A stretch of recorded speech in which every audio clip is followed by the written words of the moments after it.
Ackerman. I'm the Orange County Regional Coordinator for the Pacifica Graduate Institute Alumni Association. And we welcome you to our event, and we thank you so much for coming. We thank Dr. Stanizai for coming down from LA and bringing you part of this family. So I just wanted to tell you a little bit about Dr. Stanizai. For 11 years or so, he's been a professor at Pacifica Graduate Institute in Santa Barbara, California, where he teaches Islamic studies in the Mythological Studies department. That's where I had him. His teaching at Pacifica draws closely on his extensive postgraduate studies in the areas of Islamic mysticism, Sufism, and Islamic Gnosticism, which is called Arifan. That's all right. One of his dissertation students has this to say about Dr. Stanizai. Zaman's effortless movement between academia and spirituality is a gift to himself and to his students. He presents the concepts, but in the context of the poet's heart, a process not often experienced outside of the Pacifica family of teachers and students. It was a privilege to have him as my dissertation chair. Dr. Stanizai also teaches governments and politics of the Middle East and North Africa at California State University, Dominguez Hills. He speaks English, Dari, Pashto fluently, with a smattering of Russian and Urdu, and just a dash of French, Spanish, German, and Arabic. So try your best. He studied linguistics. Oh, I think about there. He has a doctorate in political science from the University of Southern California in Los Angeles and a master's degree in linguistics from the University of Washington in Seattle. As a Fulbright scholar, he has worked in Indo-Iranian languages, and his postdoctoral studies have been in Islamic mysticism and death and sacred psychology.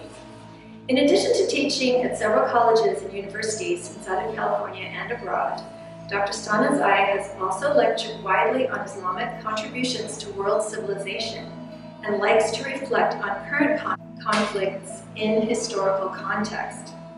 He has written on political theory, discussing particularly the viability of third world states encountering globalization.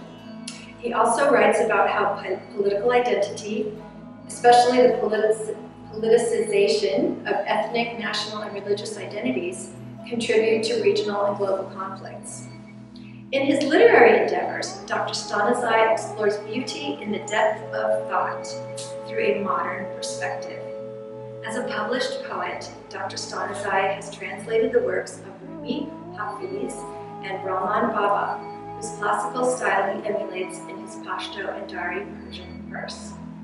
Around 11 years ago, Dr. Stanizai brought his talents to the classroom at Pacifica, where he has inspired so many students.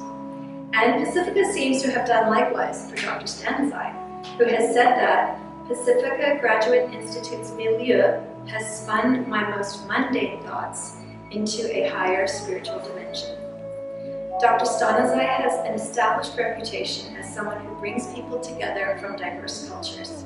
He's shared cultural perspective with leaders at the highest levels in Washington, D.C., as we contend with the 21st century's unique geopolitical challenges. In his peace advocacy, Dr. Stanizai addresses the prevalence of archetypal warrior culture and pursues a pacifist stream of consciousness that can be summed up in this way, quote, "Build tomorrow's bridges from the bricks of yesterday's walls of separation. Span them across the murky waters of cultural relativism to see yourself in the other, on the other side." And most importantly, Dr. Stanizai is the father to 3 children. Thank you very much. Please join me in welcoming Dr. Stanizai.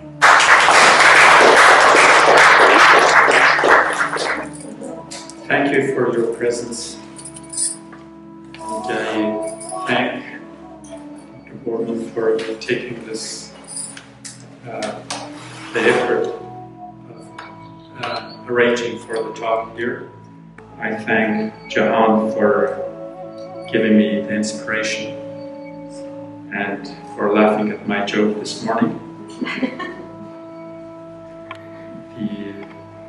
talk today didn't have a title until yesterday, I guess, because I didn't know what to say. But then came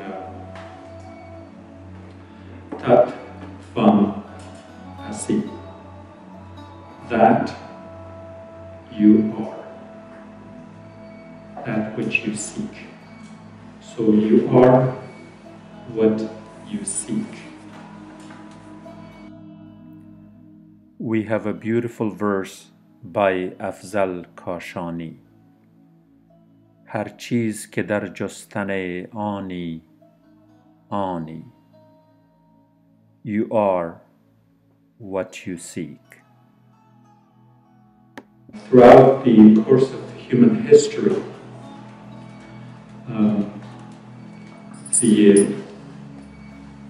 after meeting our basic needs of survival,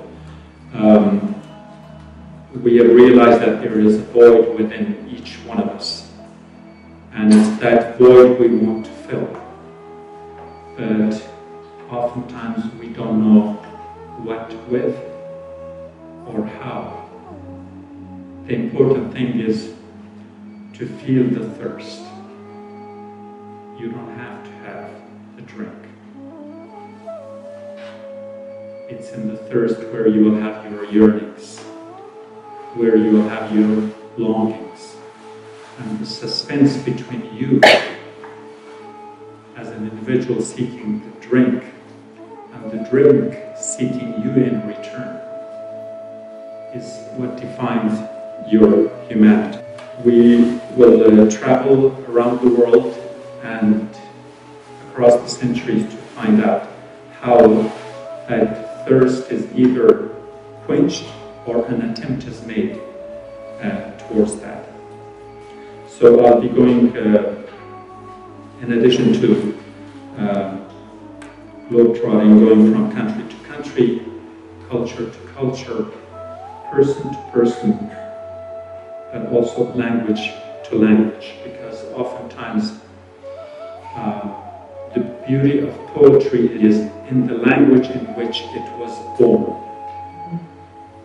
Once you put it in a language, you lose a whole lot.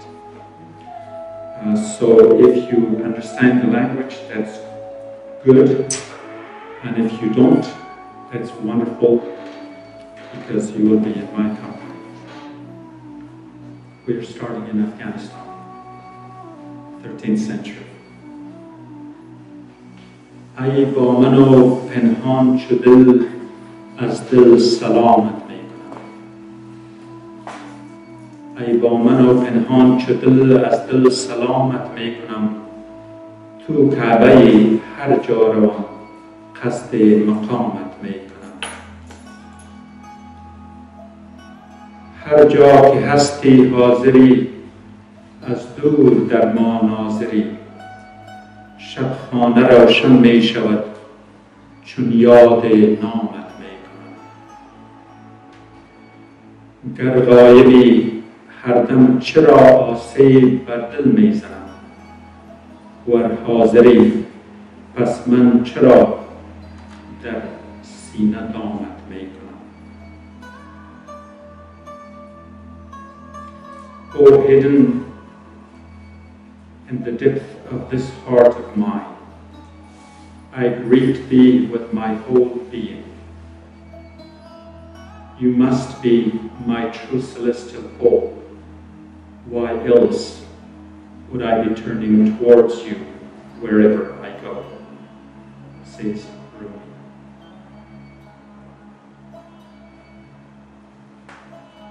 You look on from a distance as the chamber of my heart illuminates in the dark at the mere mention of thy name. If you are an abstraction, why do you ravish my heart this way? If you are prisoned within, why am I trying to ensnare you? That when you are seeking the divine, often we use our external senses, and because the senses are focused on external reality, we often look out there.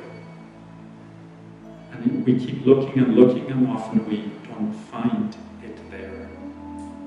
And Rumi is saying, look within. Use your internal senses. And in Islamic tradition, in the Sufi Lore, we believe in 10 senses instead of 5. There are 5 internal senses and 5 external ones. So if you use your internal sense, the divine is already within you. You don't have to go anywhere. You have arrived. Let me go to Pakistan. कभी यहाँ तुम्हें ढूंढा कभी वहाँ पहुँचा तुम्हारे दीद के खातिर कहाँ कहाँ पहुँचा गरीब मिट गए पामाल हो गए लेकिन किसी तलक न तेरा आज तक निशां पहुँचा हो भी नहीं और हर जा हूँ तुम एक गोरख डंडा हो. Sometimes I look for you here and sometimes there. To have your sight, I have looked everywhere and I have been ruined. The dear ones vanished, but no one got a lead to you. You are not, yet you are. At every place, you are a puzzle. This is written by a contemporary Pakistani poet who passed away 5 years ago, and this particular line became famous with Nusrat Fateh Ali Khan, who also passed away. They were probably a little bit in a hurry, I guess. But the idea is pretty much the same as what Rumi said, but the key line here is that you are a puzzle. Humans are the mystery.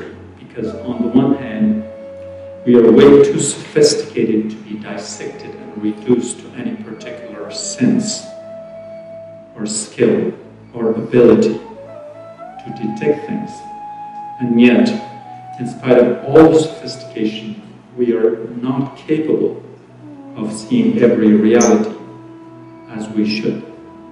Since our senses have their own limitations, there's no denial of that. Therefore, our senses are no criteria for finding the truth. Because our senses are limited, then the divine remains as a puzzle. Let me go now to 17th century India. Now we are reading it in Dari by the famous Hazrat Shah Niyaz. यार को हमने जा बचा देखा कहीं ज़ाहिर कहीं छुपा देखा कहीं मुमकिन हुआ कहीं वाजिब कहीं फ़ानी कहीं बका देखा सूरत गुल में गुलगुला अंसा शक्ल बुलबुल में चहचहा देखा शम हो कर कहीं और परवाना आग को आग में जला देखा. I saw my beloved in all I saw, at times revealed, hidden at times a possibility, at times imperative, at times ephemeral, at times eternal. Laughed gleefully through blooming flowers, crooned in nightingales' melodious songs. He took the form of the candle and the moth and annihilated himself in flames of his own. So here we are blending a little bit of the outer senses that yes, you might think you're looking for the divine because you have a perception that the divine ought to look in a certain way. But in reality, everything in nature is the face of the divine. The problem is we personify God too much. And in my view, the term God itself has become obsolete because it carries too much of a cultural and historical baggage, that the mere mention of it takes us to established notions that, at least from where I stand, are no longer valid. So yes, you could look into a flower petal. That is the face of God. It doesn't have to look like you, especially like me. We are crossing the border back now to Afghanistan. We are going to Khoshal Khatak, who is a warrior poet of the Pashtuns, who fought the Mongols in India to defend his land, but as soon as he put his sword down, he picked up the pen. And this particular piece is beautiful in the sense that the four verses, the 4 lines I'm going to read, in a way emulate the opening chapter of the Qur'an, which is 7 verses, 3 about God, 3 about humans, and 1 how to bring the 2 together. So Khoshal Khatak is doing pretty much the same thing. The first 2 lines is where human expresses love for God. The next 2 are where God is in a way dialoguing and responding. Chimayan ko pariwasha jananayam zakasar laka majnun pawairanayam kharabat ikhlai wadan ladi tardera pawayal ditil faiza randanayam ظاهر بین په ظاهر صورت غلط شو په باطن په خاور و پټه خزانه یم د دې بزم د مجلس تاده په ما دي هم ساقی یم هم شراب هم پیمانه یم. Because of the love of the fairy-like beloved, I am lost like Majnun in this realm of rawness madness. Majnun means the one who has gone crazy over or out of the love of another, being crazy in love. The man's name was Qais, which comes from the word qiyas, which is analogy or analogizing. In other words, taking the love of God, analogizing it over the love of a human. The girl's name was Layli. So Layli and Majnun are the archetypal symbols of love in the Muslim culture.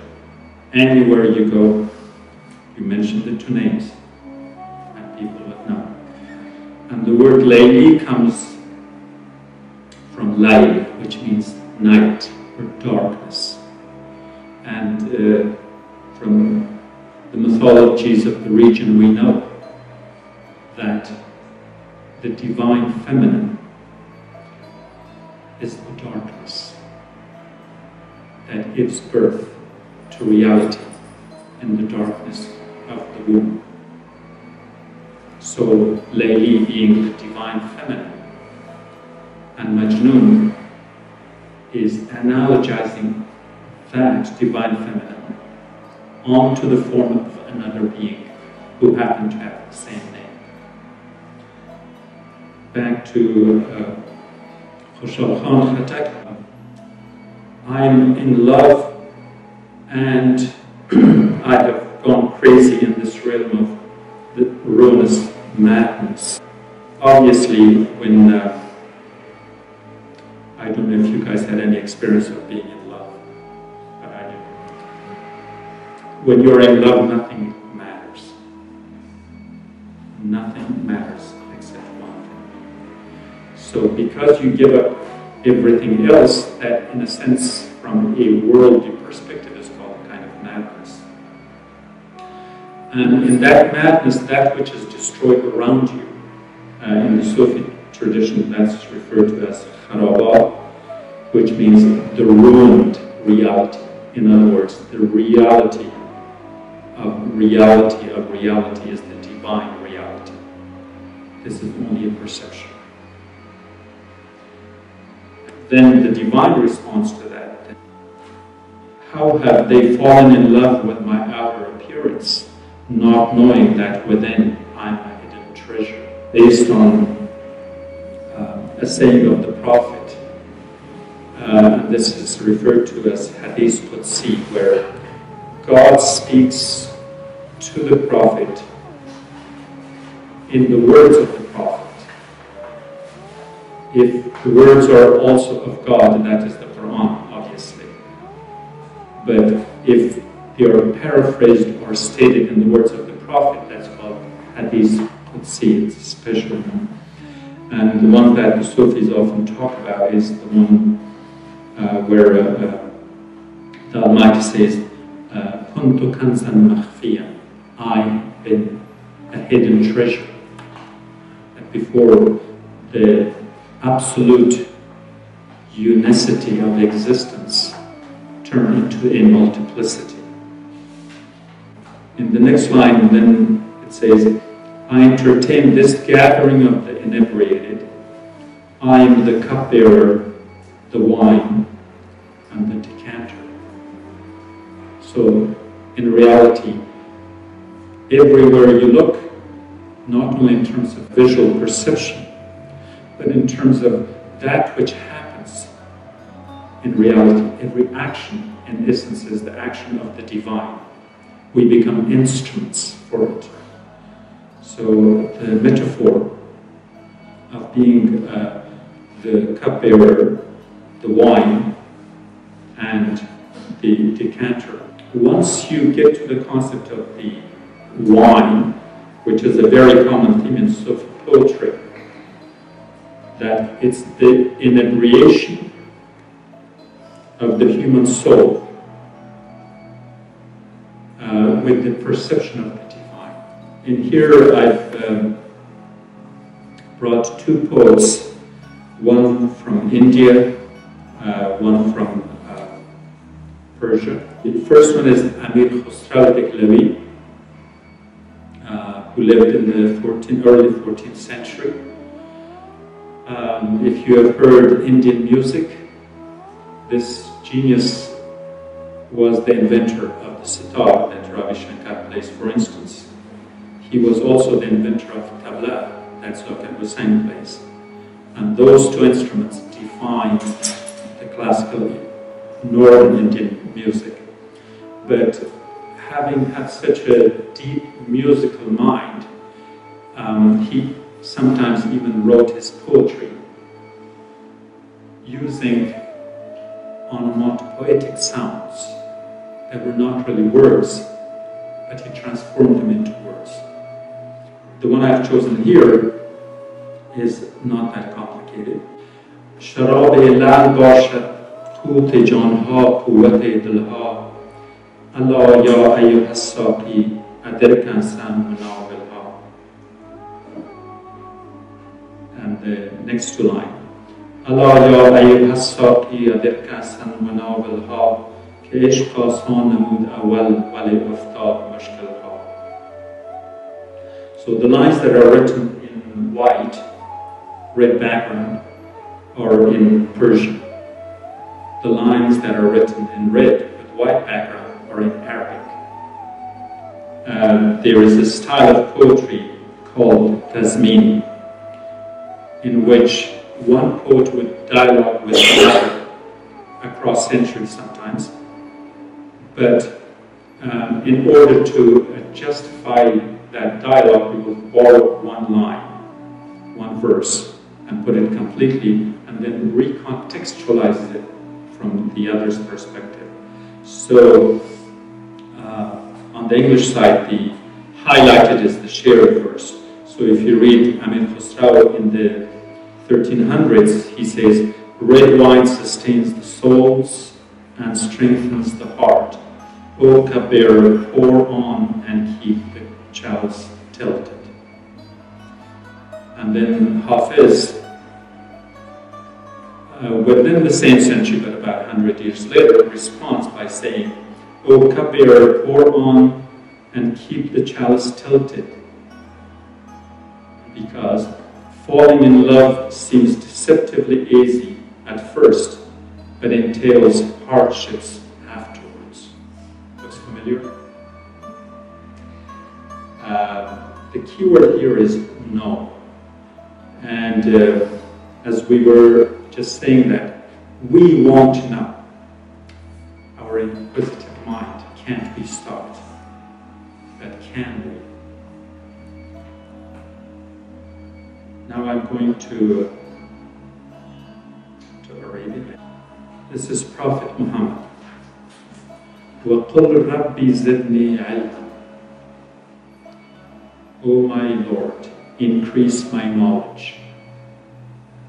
Was not a scientist or engineer, but the knowledge obviously refers to the knowledge of the other, not as a strange, but as a familiar. That is what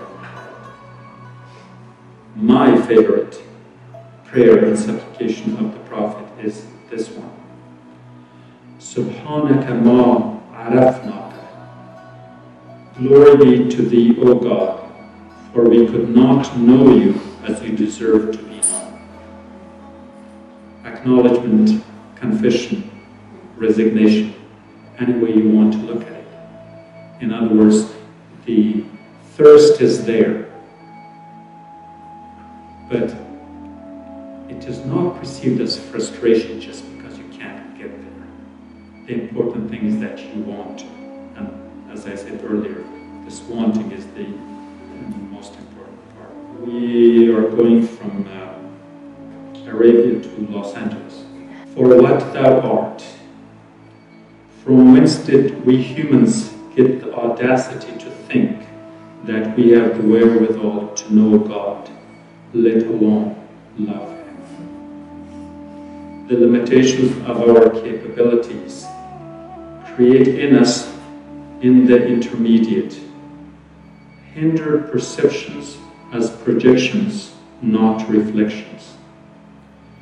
And when we do reflect, it's because we return the favor of being reflected.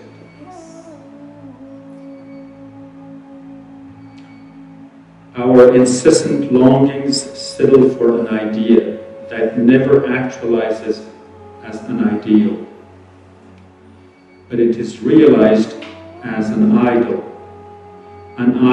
we worship as we strive and struggle to know what it represents. But can we? The daring in the inquiry is not a resignation, but a pause that holds us on the edge of the abyss of insanity. And the response pulls us back to where our yearnings cry loud. Mighty, O mighty, for what thou art. And its echo gently resonates. Tat Vam Asi. Tat Vam Asi. Tat Vam Asi. Thou art that.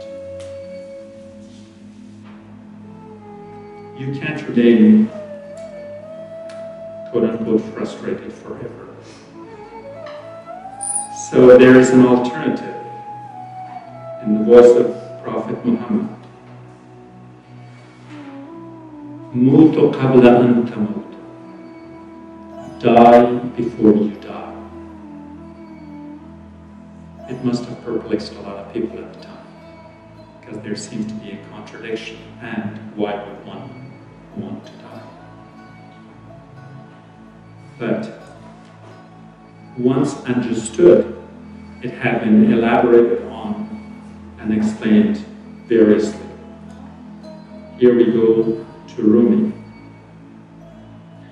Bemired, bemired, dar in ishq bemired, dar in ishq chu morded hama ruh pazirед. Bemired, bemired, و از این مرگ مترسید که از این خاک برای samawat بگیرید. And this is a short and encapsulated translation, the essence of the 4 verses. When you die before you die, then you don't die when you die. And the thought obviously traveled elsewhere. Now we are going to Goethe, Germany, 17th, 18th century. Und solange du das nicht hast, dieses Sterben und Werden, bist du nur ein trüber Gast auf der drunken Erde.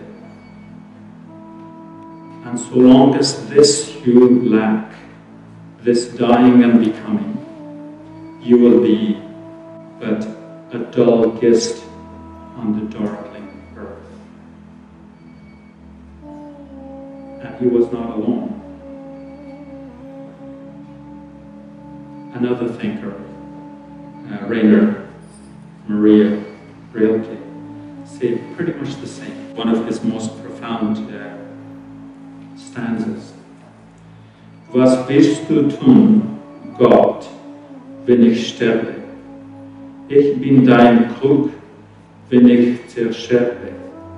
Ich bin dein Trank, wenn ich verderbe. Bin dein Gewand und dein Gewerbe. Mit mir verdicht du deinen Sinn. What will you do, God, when I die? What will you do, God, when I die? I'm your jug. What if I smash? What if I spill? I'm your draught. I'm your garment and your craft. You lose your meaning when I die. The concept of reciprocity. When every person dies, obviously the God within dies. Or does it?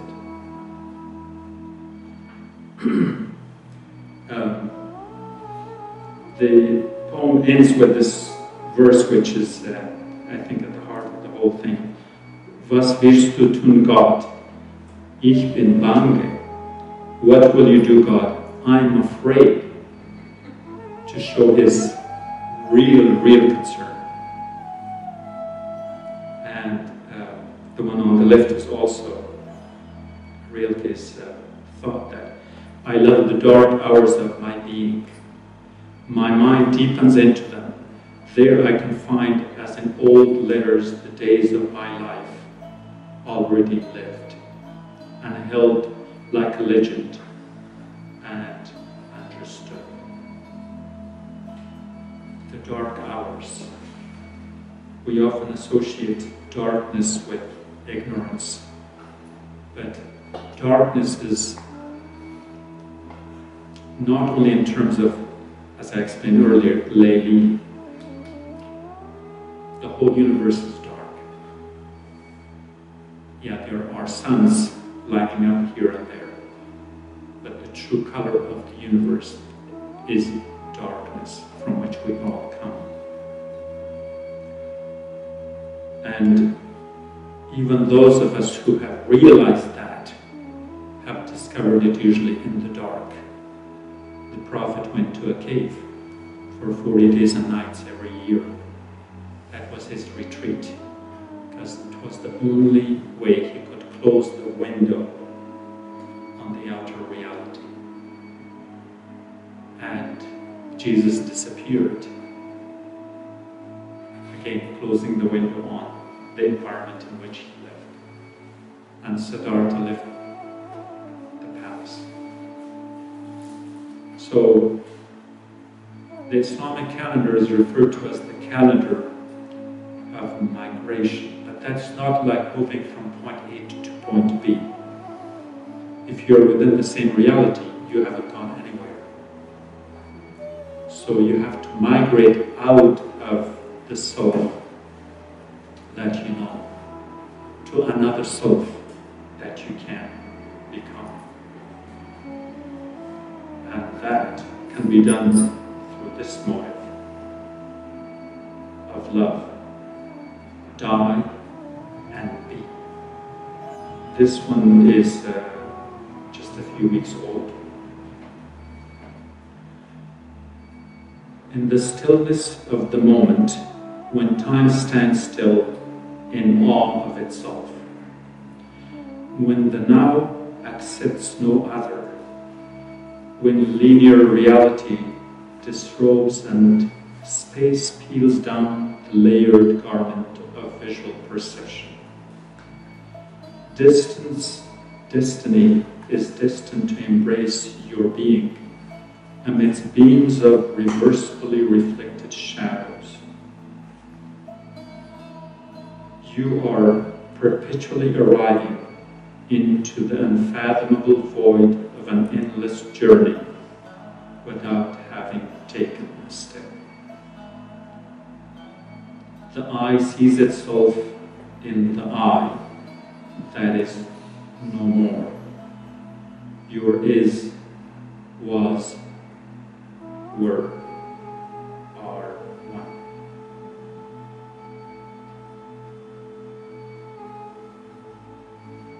Now we are going to India again.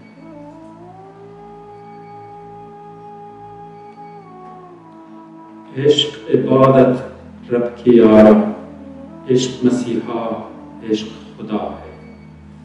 Ishq izzat mein hai jag sahara, ishq mikti dil ke sada hai. Love is the worship of the divine. Love is the Messiah. Love is God. Love envelops the whole universe within itself.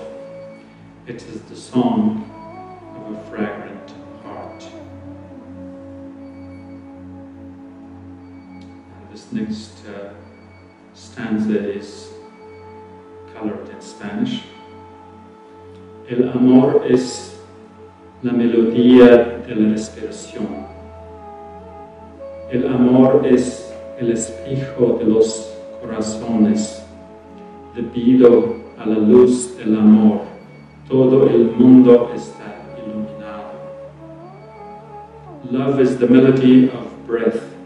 Love is the mirror of the heart. Because of the light of love, the whole world is illuminated. So it becomes a little more pronounced. We are moving from the heart to the concept of love, but love, heart, and imagination. Because of our modern sciences, we are so taken by this dissection. And in the process, we forget the totality. So they could all be the same, or there's a little bit of the sameness within their entity. And that may seem contradictory, but we go to Blaise Pascal, the 17th century French philosopher who dared to differ, the beginning of the Age of Enlightenment. Le cœur a ses raisons que les raisons ne connaît pas. The heart has its reasons that reason does not know. In the dissected reality, reason doesn't belong in the heart, but it does. We go to the Qur'an. أَفَلَا يَتَدَبَّرُونَ الْقُرْآنَ أَمْ عَلَى قُلُوبٍ أَقْفَالُهَا. Will they not then ponder, underline ponder, will they not then ponder over this Qur'an, or are there locks upon their hearts? the human heart as the center of intellectual reasoning.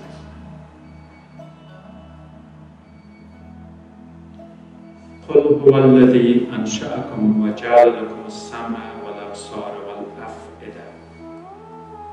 This is reference to the human heart as a sense of intuition. Remember, we talked about the internal senses. So we are not talking about the pump that sends blood throughout your body. That's not it. There's more to it. Say, God is He who has brought you all into being and has endowed you with hearing and sight and hearts. Think of the categorization. Hearing, sight, and heart. And so this is with the ear of the heart. Seeing with the eye of the heart. So it's more internal. In the Quranic Arabic there is a separate word used for when we refer to seeing, for instance. When we use the seeing with the outer eye, you use one verb. Seeing with the inner eye, the eye of the heart, you use a different verb. And that's taken from Pacifica, which is the eye of the heart. إن في ذلك لذكرى لمن كان له قلب أو ألقى السمع وهو شهيد. This would be reference to the human heart as the seat of human consciousness. It's often argued that because we live in the age of reason, then everything must be centered in this organ here, if there is anything in there. In this, behold, there is indeed a reminder for everyone whose heart is wide awake.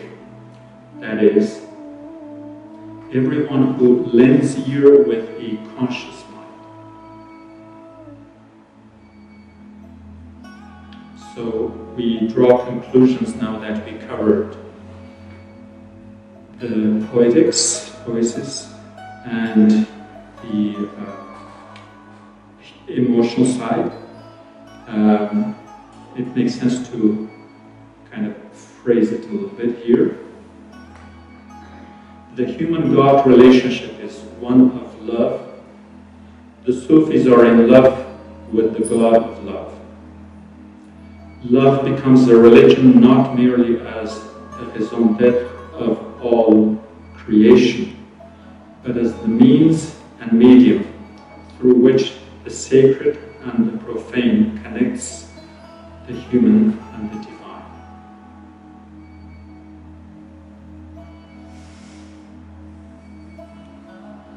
Now we are talking about heart, the core of our being. This love emanates from the human heart. The human heart is capable of intellectual reasoning through intuition and is the seat of human consciousness. This understanding of the heart is supported by scholarship in Islamic mysticism. And we go to Tom Cheetham, The World Turned Inside Out. The heart is the organ most closely linked to the functions of the imagination. William Chittick. The heart alone is able to perceive God's self-disclosures through the faculty of imagination. That's in the Sufi path of knowledge. And here is one more. The heart is the place of love for God, since only the heart can know God in order to love Him.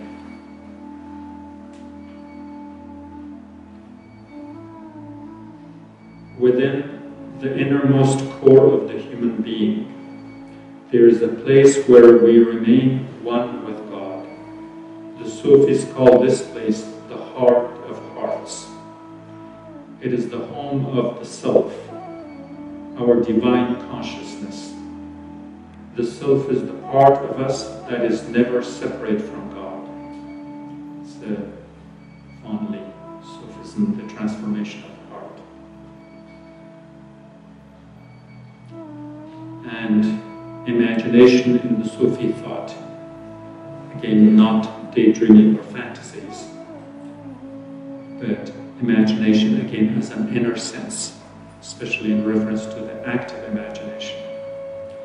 Imagination is a swirling vortex of the numinous kind that opens up to another realm.